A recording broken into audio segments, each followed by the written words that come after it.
Do you know what a car boot sale is? Let me show you what they are and how I made a ton of money as a kid.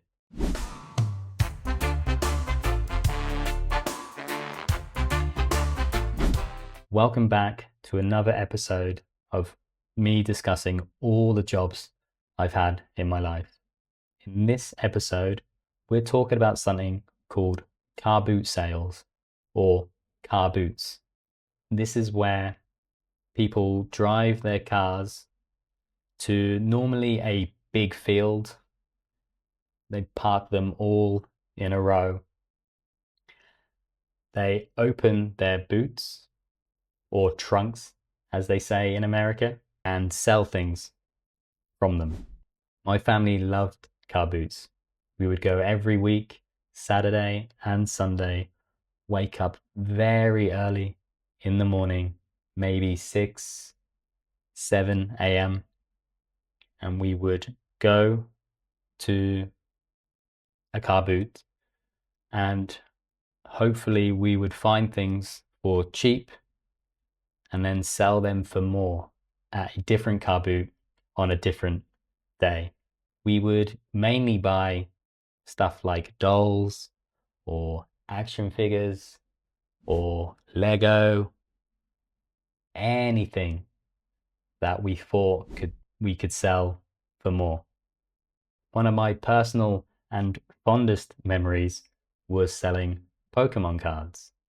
25 years ago, Pokemon cards were the biggest craze in probably the world.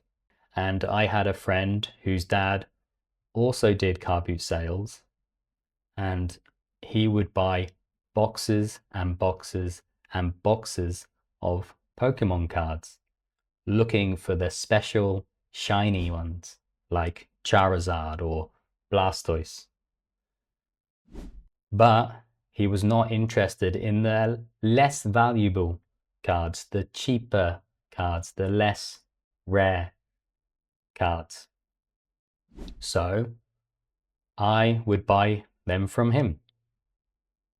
For example, I would buy lots and lots and lots of the cheap cards from him for 10p. Don't know what that was. For 10p. And I would sell them at a car boot for 30p. And I remember having an offer, one for 30p or four for £1. Great deal, eh? I remember my table that I had, because you wouldn't spend the entire time selling things from your boot. You would open up a table and put things on the table. I remember my table being surrounded by kids who didn't have much money to spend on the big, expensive, shiny cards like Charizard or Blastoise, so they would come to my stall with £1 or £2. And I remember as a kid earning over £100 in one day, which was a lot of money for a child back then. It's a lot of money for me now. So that was one of my first jobs growing up. Now it's time to look into the real jobs as I become an adult. Hopefully see you in the next one. In a bit.